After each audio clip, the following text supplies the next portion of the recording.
I'm gonna show you how to run for any person at any level. This is going to be the most efficient way to run. Hey guys, I'm Holly, welcome back to my YouTube channel.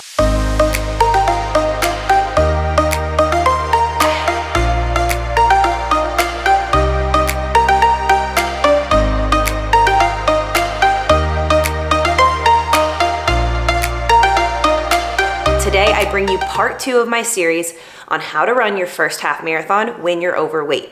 In part 1, we covered the whole mental side. So if you haven't watched that yet, start there. That's gonna be the key to getting through the next few months of training. In this video today, I wanted to give you guys every little thing I could think of. It was almost overwhelming, but it's gonna be nice and concise for you to use and apply starting right now. Get your notebook out, write down what you need to, rewind, go back to this video as you need it, but I'm gonna break things down by month in your run walk workouts, your strength, mobility work, taking care of your body, and nutrition, hydration. Month 1, week 1, our goal this month is to build consistency and routine. We are getting you from being a sedentary person to an active person. By the end of month 1, I want your body to almost crave some level of activity. You are starting to feel that it feels better to move than to not. The structure of month 1 will be 3 different walks, 2 workouts dedicated to strength or maybe circuit training, 1 active recovery day, and 1 full recovery day. That will be the layout, and now I'm gonna break down what those look like. Very, very simple in month 1. You're gonna have a 10-minute walk, a 20-minute walk, and a 30-minute walk. Go in with some sort of plan for your breaks, but I'm not gonna tell you anything else beyond that. So if you're going out for that 10-minute walk, you might go in with a strategy of stopping after 2 minutes, stopping after 3 minutes, etc., to catch your breath. You might know that you can get through the full 10-minute walk without taking a break. 20 and 30 minute, you will probably likely need to have a strategy going in. I'm not asking you guys to walk any sort of speed or on any incline, anything like that. Just get out there and dedicate that time. For the strength workouts or HIIT, you can do this with someone you know and trust, like a coach. You can go research good personal trainers in your area. You can join a class. I would definitely say go for a beginner class, the absolute beginner, and then build from there if it's too easy. Going the other way is very tough on the brain. Sometimes it just makes you feel like you're comparing right away. I would look for something dedicated to someone trying to lose weight. There's a lot of good Weight Watchers classes. I know Jenny Craig, like back in the day, all that stuff was very put around people in the same category. Not a bad place to start because it keeps you from comparing. If you're not wanting to do a class or hire someone, you want to be at home and do this yourself, here's how you can start. Set 30 minutes aside and you're going to build out 3 different circuit workouts. In each circuit will be 2 to 3 movements. You're gonna take breaks between your rounds, move on to the next thing. So here's an example. Say my first circuit's gonna be 10 times I sit down and stand up off my chair or couch. That's all it is. Body weight, you sit down, stand back up, you're just moving a little bit. You recover after those 10 reps, then you're gonna do 10 push-ups against the wall. You're basically vertical completely. You're just gonna do your push-ups against the wall. If you need to do them in sets of 2 or 3, that's fine. Take your break. After that, you're gonna pick up a weighted object, could be a backpack, anything that's maybe 5 to 10 pounds, nothing crazy. You're gonna hold it overhead for 30 seconds. It's gonna be above your heart, requiring you to breathe a little bit more. You're gonna hold that and start to just feel what it's like to use your shoulder muscles. Then you recover 2 to 3 minutes after you've done that. You're gonna go back and do a second and third round. Second part of your workout will be 3 different movements. You can look things up. There's so many things out there, of course. I want you guys to stick to basically all body weight and only stuff you trust you can do pretty well. I know it's really hard to tell, which is why I always like when I have my beginner people in front of me, I can really look at them and make sure they know what's right and wrong. Make your best judgment and dedicate time to actual strength training. This is going to support your walk, support your joints, muscles. Everything will feel like it's working more cohesively if you include this. Now, for your rest and recovery, you're gonna have 1 active recovery, 1 full. In the active, this might just be a busy errand day. We know when we have busy errand days, we're in and out of the car, we're walking around a lot, maybe you're just on your feet a lot at work. That can be your active recovery day. Your full recovery day is gonna be complete rest, complete chill out, try not to use your body too much. Big thing to think about on this full recovery day. A lot of people like to use this as their cheat day. We'll get into the nutrition stuff, but balls to the walls, reward yourself for working so hard all week. There is an element to that I absolutely love. In the beginning though, don't let it be the focal point of that full recovery day. What it should be used for is mentally giving yourself a break. You've been working hard to really focus on yourself through the week. Give that off time so that you can come back to the next, I usually take that on Sunday, and you can come back to Monday feeling recharged and almost excited for what's to come in week 2. So here's an example of how you could map out that week of workouts. Monday could be your 20-minute walk. Tuesday could be your first strength workout, or if you're at home, that 30-minute circuit workout you've created. Wednesday could be your active recovery day. Very common that the middle of the week gets the busiest for a lot of us, so it could be a busy day at work, just errands, running around with your kids, whatever it is. Thursday could be your 10-minute walk. Friday, your second strength workout. Saturday is your big one, your 30-minute walk. Sunday, you fully recover. That is just an example of how to do it. The more you get to know yourself and your schedule, or be flexible, the more you can change it up. Not every week needs to look the same by any means, and I actually encourage you to make them look different.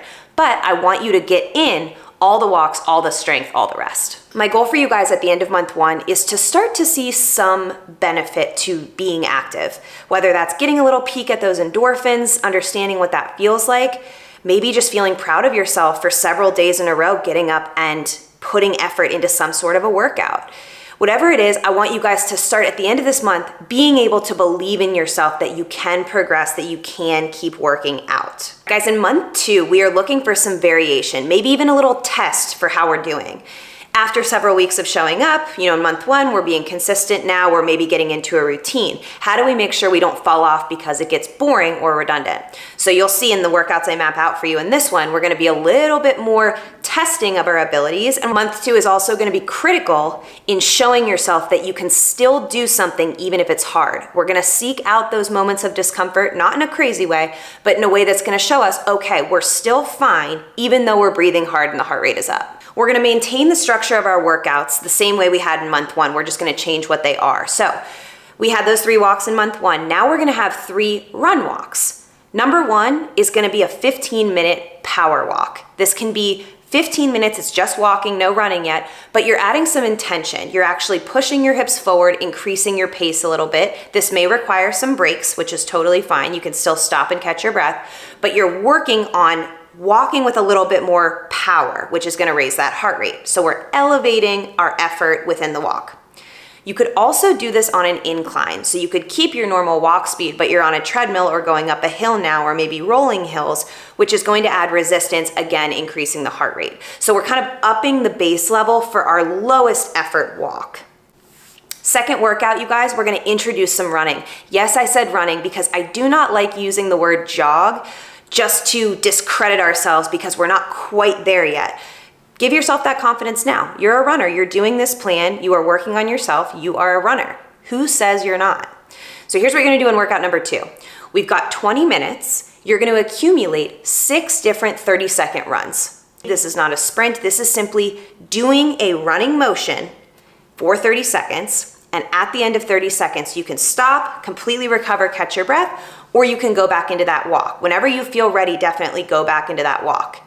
When you feel ready to run again, you're gonna do another 30 seconds. So just 6 of those throughout the 20 minutes, up to you when you do them. If you wanna have a system you create where you're going specifically at that certain time, great. If you wanna just do it when you feel ready, awesome. But you're gonna do 6 of those. We're gonna introduce that run. Workout number 3, you guys, you're going out for 30 minutes, and I want you to go in with a run-walk strategy that you stick with. We're gonna try to eliminate those breaks, and we're gonna try to just walk easy for 3 minutes, run for 1. Back to that easy walk, back to that run, until your 30 minutes is up. If halfway through the month, you're feeling like that's pretty doable, I might encourage you to drop a minute off the walk, so it's a 2-minute walk, and add a minute to the run, 2-minute run. But instead of going right back to the walk, you can stop and catch your breath for 1. Lots of numbers in there. All I'm saying is that if you feel like you can up the run time and lower the walk time, do it. If you feel like you can ditch any full stops and stick with run walk, continuing on, and that's leaving you feeling confident by the end, do it. Just know that there are tools and ways to do it. You want that biggest run walk in your schedule to feel like it's a consistent endurance build. You wanna feel like you're keeping that heart rate up at least a little bit and then spiking it here and there with those runs, but you're continuing on those two 2 feet for the 30 minutes. In month 2 for our strength workouts, we're gonna use what we did in month 1, but I want you to be more aware of your body.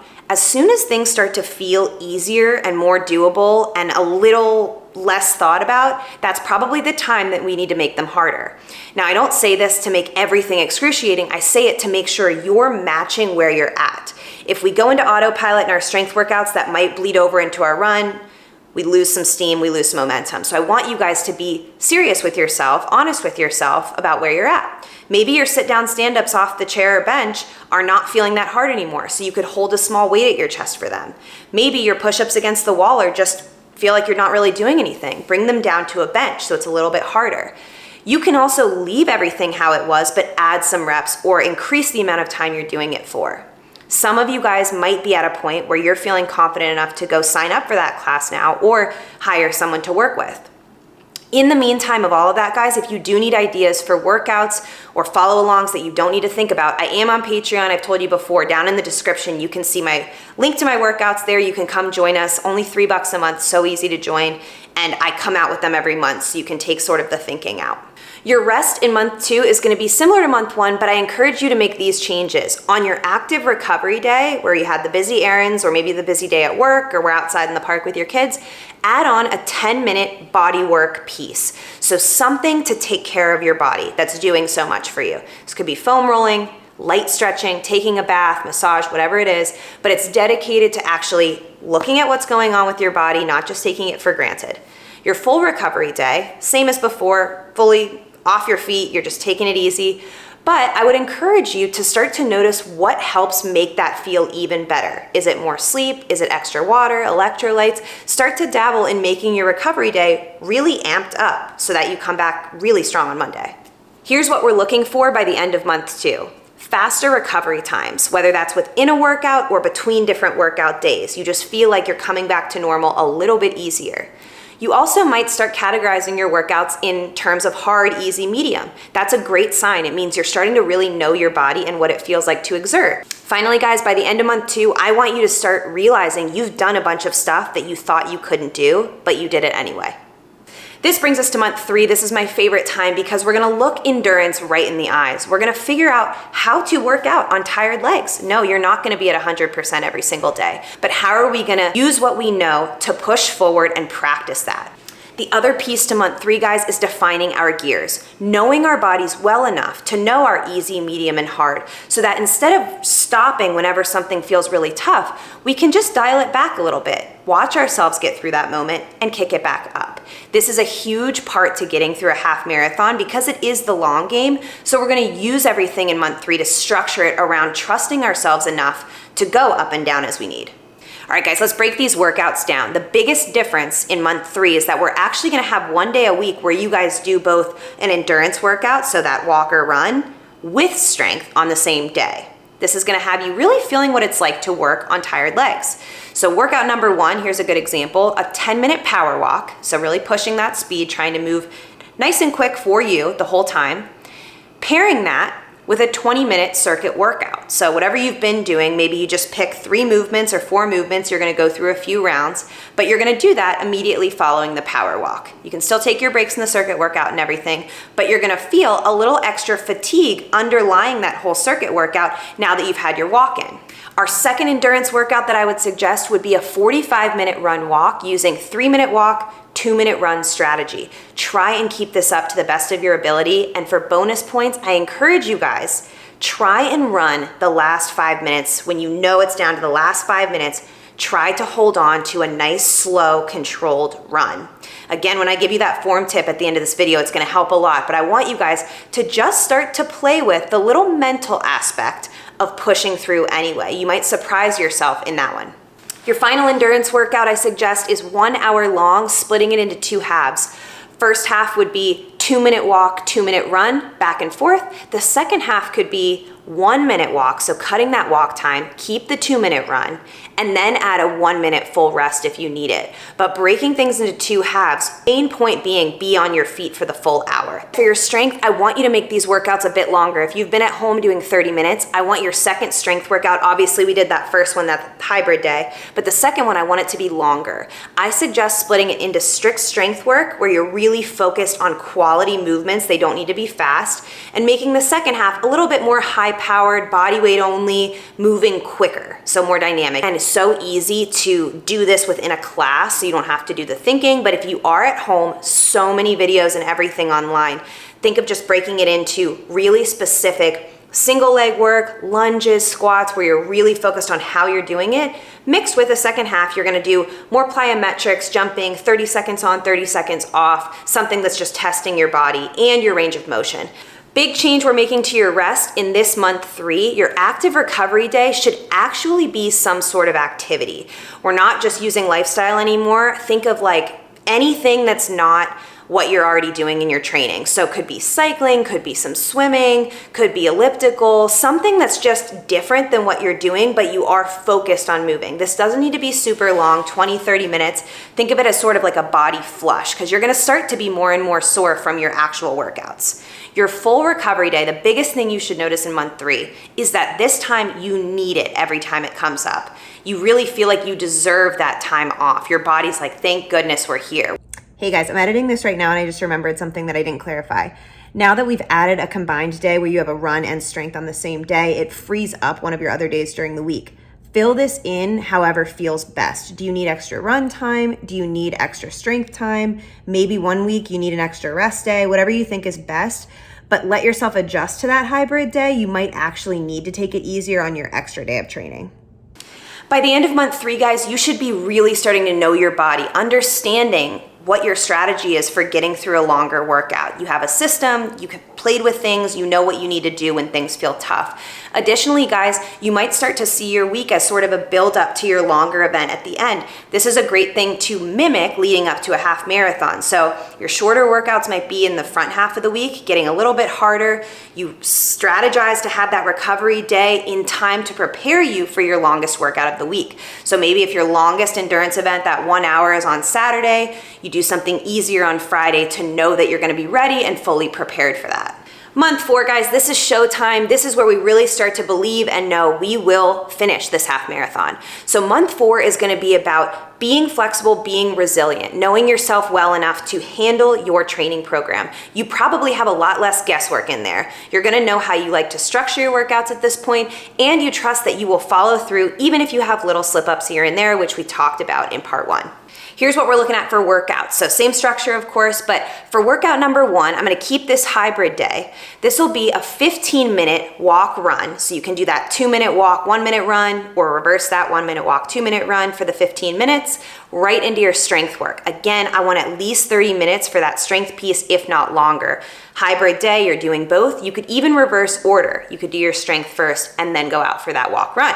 Endurance workout number 2, we are actually gonna add some speed and or hills to our routine. This is a great one for just spiking that heart rate up, making things a little bit more interesting and testing ourselves. It really pays off in the half marathon, in your long run day in general.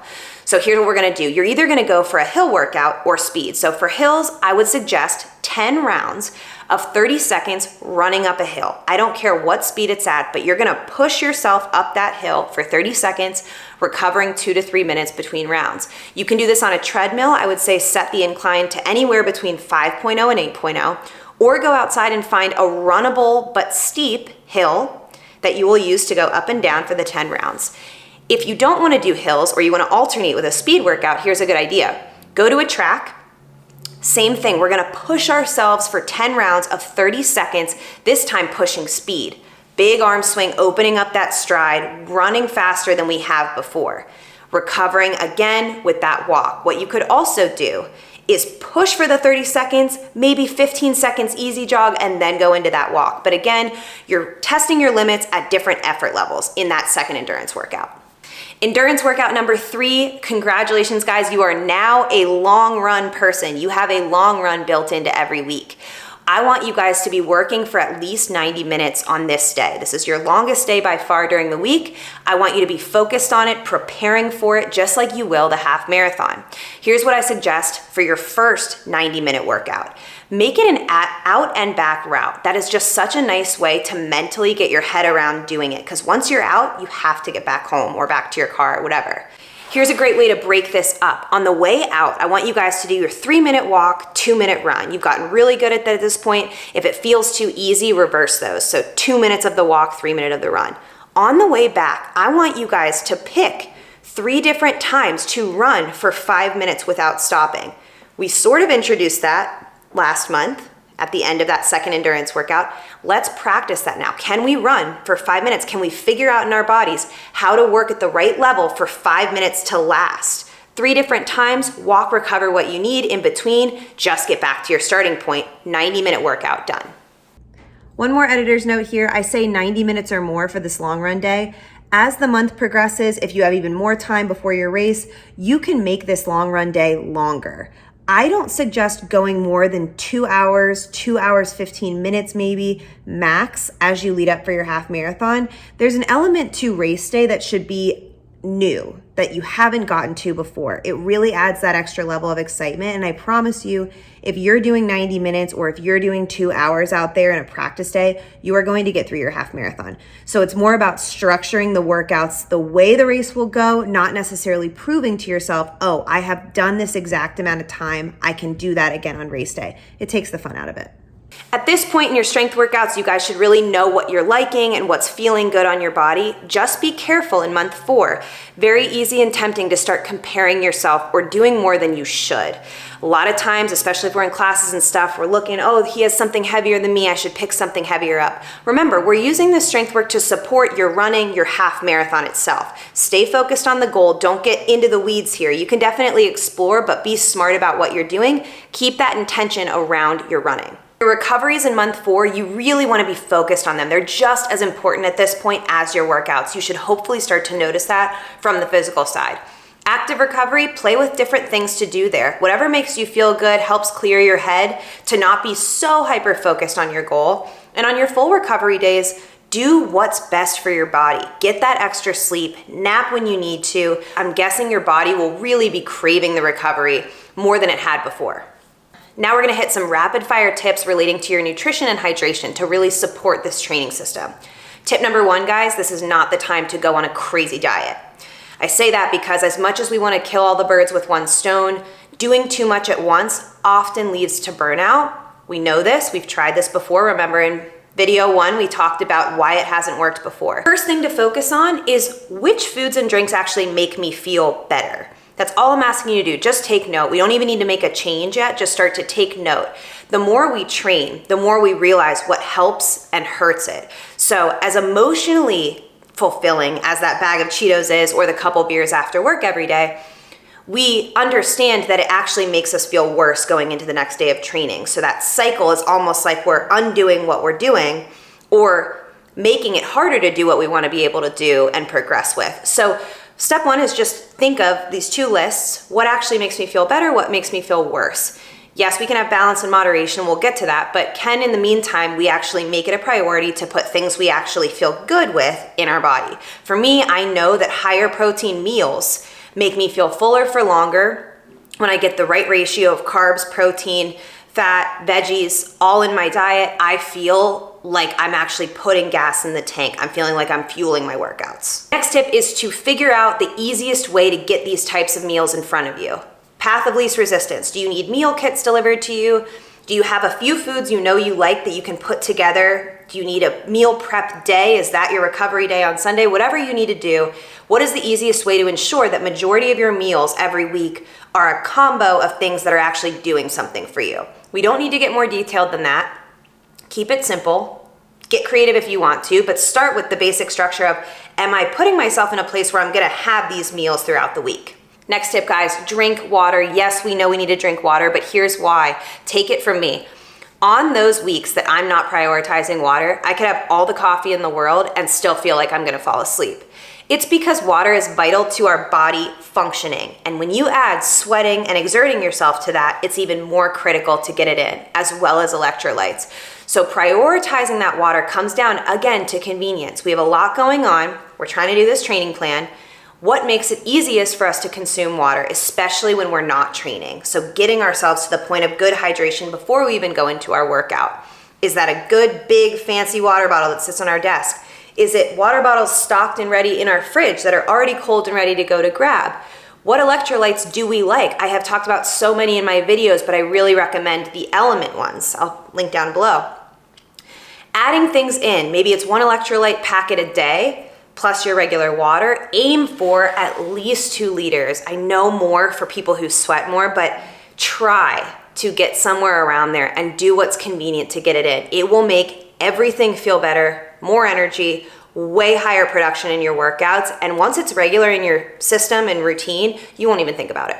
Guys, my hope for you is that none of this feels overwhelming and that you can see that in combination, all this stuff works together, everything. When you're eating well and mostly whole foods for the majority of your week, I'm not talking about strict every day, I'm talking about majority of your week, you understand that your body is a machine. It needs fuel to work, to produce effort. That water, that baseline feeling hydrated, gets rid of those headaches, those excuses for skipping things or being sluggish and tired. You'll notice that it all works in combination. And when you're laying that groundwork for the majority of your week, you don't feel guilty anymore. Saturday, when you go to that restaurant and you have a couple of drinks and a burger, you don't feel guilty. You're no longer that person that doesn't deserve to do that because you don't work out. You work out now. You have a training plan going. You trust yourself to show up. You're flexible and can make decisions. So it's not so high pressure as we think. We just need to shift our mindset and understand we have control over how we feel. And the cherry on top, the best feeling I could ever describe to someone is when you start to really see your body burn stuff. Of course, that weight loss and getting into the smaller size clothes is awesome. What we also notice is we can eat more regularly without the guilt. We realize we actually need it. We're burning things more at resting state because we now have that muscle, that endurance, that better build. All of that together starts to make us realize we are an athlete. We are considered a runner. This is the final section of the video, guys. Imperative that you listen, because if you're going to be doing all of the stuff we've already talked about, you're going to have aches and pains come up, days where your body doesn't feel great. We always hear about stretching. Stretching's good for you. Make sure you warm up, cool down, blah, blah, blah. But let me just explain right now what the importance of it is and what it does for you. When we stretch, warm up, or cool down, we are maintaining the health and length of our muscle tissue. Let me start with a really clear example. Tight calves. Those don't come out of nowhere. Those come out of a habit you have been building. A lot of women in high heels all the time. They have very shortened calves. They are lifting their heel up on a regular basis, meaning the back here, the calf and the Achilles are shortened. Then they're gonna take those off and go for a run. If they don't ever stretch their calves, we're now asking you to come down here and hit the ground over and over and over again with this now very shortened Achilles calf, soleus gastroc, all that. How do we expect our body to adjust and land the right way if it hasn't been primed to land the right way? For those of us who aren't in high heels, maybe we just run on our toes. Same exact thing. So it's not to say don't wear high heels, it's how do we make sure we're still taking care of that so it can land and be long? If we never stretch that out, every time we go back out, we're running with our heels off the ground. Here's what happens. Overall, your lower leg has to do more. When we let our heel hit the ground, we're actually able to let the glute and hamstring do the work. This brings me to my favorite part of the video, how to run well and ensure you're using the right muscles to do it. Okay guys, here's the deal. I'm gonna show you how to run the proper way for any person at any level. This is going to be the most efficient way to run, and here's how to find that form. I'm gonna stand up, you're gonna lose my head here. You're gonna start by just picking one foot off the ground in a figure 4 position, just like this, and let it go. Other foot comes up, let it go. Just starting with this little march here. You'll notice the way I pick my foot up is a mix between a high knee and a butt kick. I'm right up the middle, just like this. The second piece is I'm gonna relax my ankle. I'm gonna let it fall easy in between picking it up. So this is what we're going for. a mix between a high knee and a butt kick. And here's why. If I don't run this way, say I'm gonna reach out and reach and push off my back foot every time I run, all of a sudden, my shins, ankles, everything in my lower leg is having to do a ton of work. And if you compound that with not even letting your heel hit the ground, that's even more stress on the front here. Smaller angle, less range of motion back here. Everything is depending right here. When we bring our foot straight up the middle, what happens is we can then push our hips forward to land and take this load with our butt and our hamstrings and some of our quads. These are the biggest muscles we have. This is what can last the longest when we run. I'm not just talking about in a marathon or a really big crazy workout. I'm talking about any distance. Don't we want to move really efficiently such that we can trust ourselves to get through that half marathon or a big hill or anything else? So I encourage you guys to find the mini version of this figure 4 position as you run. So many different drills and ways to find that. Let me just hit things home with one more point here, guys. What you do on a daily basis makes for how your body responds. So these injuries typically don't come out of nowhere. It's not that your knee hurts because you're not cut out to run. Your knee hurts because something else is happening on a regular basis. Here's what is likely going on for some of you. You sit in an office all day. That means your hips always folded and flexed. On top of that, you're getting tight on the outside here, which means you're probably pulled out a little bit with those knees. You go do your run. Now here's what's happening. Your feet are spun out. You're the little duck walker or runner. And guess how your knees are going to compensate for that outward rotation? Now, they're going to try to internally rotate to make up for the external rotation. So every time you land, this is coming in at an angle. This gets shorter and shorter. So much pain and impact that isn't necessary had we just taken care of our hips to make up for the fact that we're sitting. Simple foam roll, figure 4 stretch, whatever it is, loosening up those hips before we run in our warm-up. Again, really quick, hit it really quick. Go do your workout. You're now gonna have a better foot position. Knees don't have to do as much to compensate. When you're done with your workout, if you are working through poor form or position that you need to kind of fix as you go along through your training, the more you do at the end of your workout, the better your body will be to come back to neutral on the next one. Otherwise, it just keeps adding and adding, and you keep compensating for problems. Guys, between everything in this video and everything in the first video, your mind and body are ready to do this. I know that after 4 months, you will get through the finish line of your first half marathon. Remember, always check with your doctor. If we are going through a big weight loss transformation through this, make sure that you are set to either run, walk this half marathon, or run it or walk it. All are awesome. You will get that finish medal, but I want you guys to do it safely. So first and foremost, make sure you're cleared to do any of this. Always refer to that first video when your mind's feeling a little weak or you don't know how to feel flexible and adjust to things that come up. 4 months is a long time. Trust yourself, trust your body to continue moving forward. If you guys feel like what I laid out today isn't tailored enough to you, you need something more specific, I do one-on-one coaching. I write run plans. Down in the description, you can see that there for my website. We can talk on the phone. I can tell you guys what I think is best. We can set up a plan. Otherwise, guys, in part 3, we go through race day itself, tapering week leading up, how you're gonna make sure you're good, primed, and ready for your race. I cannot wait to see you guys in that video. Have a great one.